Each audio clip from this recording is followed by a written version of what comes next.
আসসালামু আলাইকুম everyone. GST ২০২৫ এর চূড়ান্ত ভর্তির পরেও কি কোনো মেরিট দিবে? এই বিষয়টা আজকের ভিডিওর আলোচ্য বিষয়। তো চূড়ান্ত ভর্তি তোমাদের অ্যা জুলাইয়ের শেষ দিকে অনুষ্ঠিত হবে। ঠিক আছে? এখন তো জুলাই চলতেছে, জুলাইয়ের মাঝামাঝি সময়। তো জুলাইয়ের শেষ দিকে তোমাদের চূড়ান্ত ভর্তির ডেট দিয়ে দিবে। তারপরেও কি কোনো মেরিট দিতে পারে? তোমরা এই বিষয়টা নিয়ে আসলে অনেক সন্দেহের ভিতরে আছো যে আসলেই দিবে কিনা। কারণ ক্লাস শুরু হওয়ার পরে যে মেরিট দেয় এটা আসলে তোমরা অনেকে জানো না। তো আমি যদি এই এক কথায় বলি তাহলে বলব যে দিতে পারে। ঠিক আছে? ইয়েস, দিতে পারে। কোন ক্ষেত্রে দিবে? দেখো তোমাদের অ্যা কিন্তু বেশ কয়েকটা মেরিট দিয়ে দিছে অলরেডি। তারপরে আরো একটা মেরিট দিবে, ৪র্থ মেরিট দিবে। তারপরে হয়তো চূড়ান্ত ভর্তি নিয়ে নিবে সেটা জুলাইয়ের শেষ দিকে।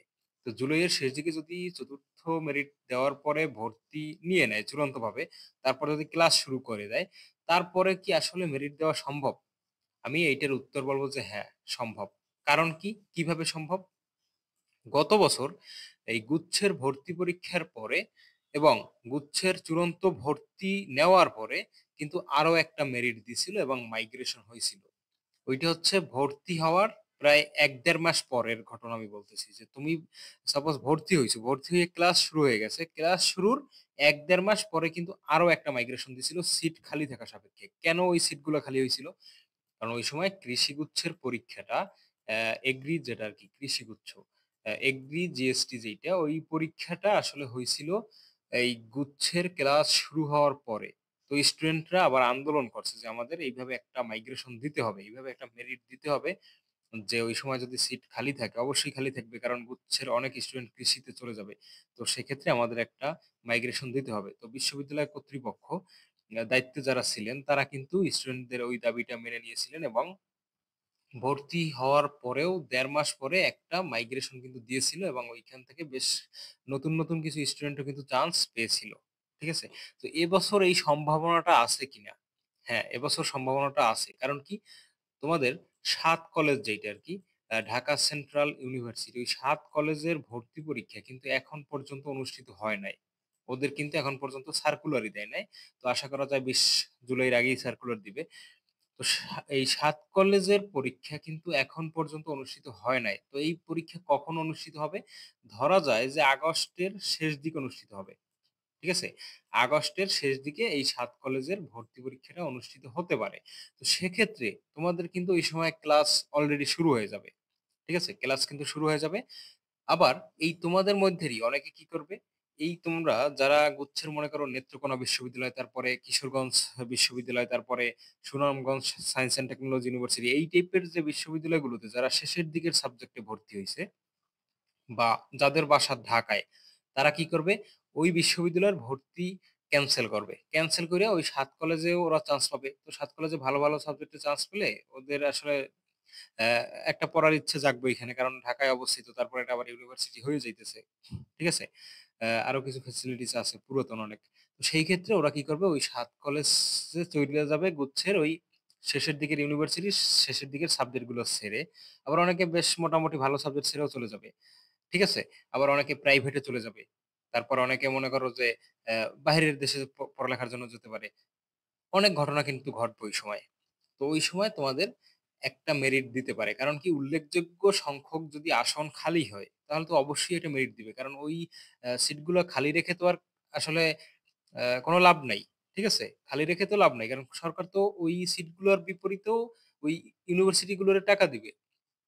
তোমরা জানো হয়তো যে প্রত্যেকটা শিক্ষার্থীর একটা মাথাপিছু ব্যয় আছে সরকার কর্তৃক। তো ওই সিটগুলো তো ফাঁকা থাকবে। তো সরকারই নির্দেশ দেবে যে খালি যে সিটগুলো আছে ওই সিটগুলো ফিল আপ এর জন্য আবার মাইগ্রেশন দিতে বলবে। তো তোমাদের এবছরে গুচ্ছের যে ওয়েবসাইট আমি কিন্তু তোমাদের দেখাইছি যে এবছর ৪ টা মেরিট লিস্ট দিয়ে তারা ভর্তি প্রক্রিয়া সম্পন্ন করতে চায় এবং এটা বলছিল যে সর্বোচ্চ ৪ টা মেরিট দিয়ে।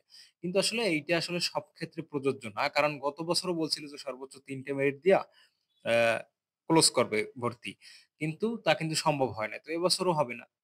তাইলে তোমাদের আশা করা যায় যে গুচ্ছের ক্লাস শুরু হওয়ার পরেও, চূড়ান্ত ভর্তির পরেও একটা মেরিট দিবে এবং এইখানে মাইগ্রেশনও অন রাখার সুযোগ থাকবে। মাইগ্রেশন মানে যারা একটা শেষের দিকের ইউনিভার্সিটির একটা শেষের দিকের সাবজেক্টে আছো, আরেকটা মনে করো ভালো ইউনিভার্সিটির একটা সাবজেক্টে ওয়েটিং এ মনে করো পাস আছো। তো তোমরা হয়তো ভাবতে পারো যে আমার ক্লাস শুরু হয়ে গেছে। আমি তো এই খারাপ সাবজেক্ট নিয়েই আমার পড়তে হবে। ভালো সাবজেক্ট তো আমি আর পাবো না। কারণ মনে হয় তোমার মাইগ্রেশন হবে না। কারণ ক্লাস তো শুরু হয়ে গেছে। তো তোমাদের যদি ওই ক্লাস শুরুর পরে, চূড়ান্ত ভর্তির পরে যদি আরেকটা মেরিট দেয় এবং ইনশাআল্লাহ আমি আশাবাদী যে দিবে, তাহলে কিন্তু আসলে তোমরা ওয়েটিং থেকেও সামনে আগাবা। মনে করো তুমি ভর্তি আছো ইকোনমিক্সে, তুমি কিন্তু ওইখান থেকে তুমি আ ল পেতে পারো। যদি ওয়েটিং ওইভাবে থাকে বা তুমি ভর্তি আছো ফিজিক্সে, তুমি সেখান থেকে কিন্তু মাইগ্রেশনে সিএসই পেতে পারো। এটা কিন্তু গত বছরও এমন ঘটনা ঘটছিল। যে অনেকে ছিল মনে করো এনভায়রনমেন্টাল সায়েন্সে সেখান থেকে সিএসই তে চলে আসছে। এটা কিন্তু ওই ভর্তি হওয়ার ১ মাস পরে অর্থাৎ ও কিন্তু ১ মাস ক্লাস করছিল ওই এনভায়রনমেন্টাল সায়েন্সে। ঠিক আছে? তারপরে ১ মাস পরে ও মাইগ্রেশন অন রাখছিল। ১ মাস পরে দেখতেছে কি ওই মাইগ্রেশনে ওর কিন্তু সিএসই চলে আসছে। তো এটা কিন্তু অনেক বড় একটা সুযোগ বা একটা বড় আশার জায়গা। ঠিক আছে? তো এবছর চূড়ান্ত ভর্তির পরে অবশ্যই একটা মেরিট দিবে আশা করি। কারণ অধিকাংশ শিক্ষার্থী যারা আসলে খারাপ সাবজেক্টে ভর্তি হইছে বা বাসা মনে করো শহরে, তারা কিন্তু আসলে ওই দূরের জায়গায় যাইতে চাবে না। ওরা কিন্তু ওই ৭ কলেজে ভর্তি হয়ে যাবে আরকি। ৭ কলেজে কিন্তু গতবার থেকে এবার বেশি ভর্তি হবে এই কারণে, কারণ এখানে সেকেন্ড টাইম অ্যালাউড। তোমাদের মধ্যে যারা সেকেন্ড টাইমার আছে ওরাও অনেকে ৭ কলেজে চলে যাবে। আবার যারা ফার্স্ট টাইমার আছে ওরাও অনেকে যাবে। বেশি সংখ্যক যাবে কি কারণে? কারণ একটা ইউনিভার্সিটি মানে পূর্ণাঙ্গ ইউনিভার্সিটিতে রূপান্তরিত হতে যাচ্ছে কিন্তু ৭ কলেজ। ঠিক আছে? এই আশায় অনেকে কিন্তু চলে যাবে। তো তোমরা যারা আসলে একটু দূরে মেরিটে আছো তাদের জন্য এটা আসলে একটা আশার জায়গা। ঠিক আছে? তো তোমরা ভেঙে পড়ো না। আর তোমাদের উদ্দেশ্যে আমার একটাই কথা থাকবে, তোমরা ৭ কলেজের পরীক্ষাটা খুব ভালোভাবে দাও। ঠিক আছে? ৭ কলেজের পরীক্ষাটা খুব ভালোভাবে প্রিপারেশন নিয়ে দাও। এবছর কিন্তু অ্যা বেশ কম্পিটিশন হবে এখানে। বেশ কম্পিটিটিভ হবে পরীক্ষাটা। কারণ কি? ফার্স্ট টাইমার তো পরীক্ষা দিবেই। তারপর সেকেন্ড টাইমার যারা আছে ওরাও পরীক্ষা দেবে। তারপরে এর উপরে আবার কি? এটা একটা ইউনিভার্সিটি হওয়ার অ্যা পথে আছে আরকি। ঠিক আছে? পূর্ণাঙ্গ একটা ইউনিভার্সিটি হওয়ার পথে এটা আছে। তো এই ক্ষেত্রে কিন্তু অনেক স্টুডেন্ট ওইখানে ভর্তি হবে এবং ভর্তি হওয়ার আগ্রহ প্রকাশ করবে। যার কারণে সবাই মোটামুটি ভালোভাবে পড়ালেখা করবে। তো তুমি যদি পড়ালেখা না কইরা মনে করো যে আমি এমনি চান্স পেয়ে যাবো, তাহলে কিন্তু আসলে তুমি ভুল করবা। ঠিক আছে? তো এই বিষয়গুলো মাথায় রাখবা। আর কারো কোনো প্রশ্ন থাকলে আমার কমেন্ট বক্সে অবশ্যই জানাবা এবং ডেসক্রিপশন বক্সে আমাদের Facebook পেইজ এবং Facebook গ্রুপের লিংক দেওয়া থাকবে। তোমরা ওইখান থেকে জয়েন হয়ে যেতে পারবা। তো পরবর্তী ভিডিও কোন টপিকের উপরে চাও অবশ্যই আমাকে জানাবা।